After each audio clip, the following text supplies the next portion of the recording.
మౌఢమి లేదా మౌఢ్యంలో ఏ పనులు చేయకూడదు? మూఢమి లేదా మౌఢ్యముల్లో వివాహం ఒకటి, ఉపనయనం ఒకటి, గృహప్రవేశం ఒకటి, గృహారంభం ఒకటి, ఇటువంటి పనులు చేయకూడదు.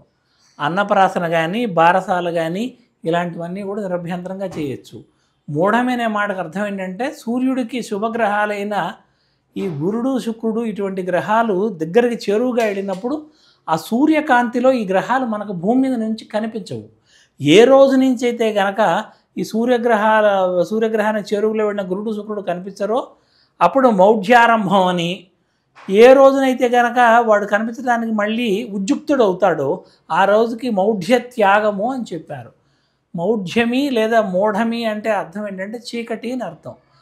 మనకు హైవే మీద వెళ్తుంటాం, హైవే మీద వెళ్ళినప్పుడు ఒక లారీ వాడు ఆ 2 లైట్లు కూడా ఫుల్ కాంతి మన మొహం మీద వేసినప్పుడు మన కళ్ళు చెదిరిపోయి దృష్టి చెదిరి మనకేం కనపడదు. మనం కూడా తిట్టుకుంటాం, ఏంది ఇట్లా వేసాడు లైటు అని. అదే పరిస్థితి గురు శుక్రులకు వచ్చినప్పుడు గురుమౌఢ్యమి, శుక్రమౌఢ్యమి అంటం జరుగుతోంది. గ్రహాల్లో శుభగ్రహాలు, పరమశుభగ్రహాలు గురు శుక్రులు కాబట్టి గురు శుక్రులు రవి దగ్గరకు వచ్చి, ఈ గురు శుక్రులు రవి దగ్గరకు వచ్చి ఎప్పుడైతే వాళ్ళ యొక్క ఆ దృశ్యాన్ని కనిపించనివ్వకుండా చేస్తారో అప్పుడు మౌఢ్యారంభం అవుతుంది. ఆ రోజుల్లో ఇటువంటి శుభకార్యాలు చేయకూడదు.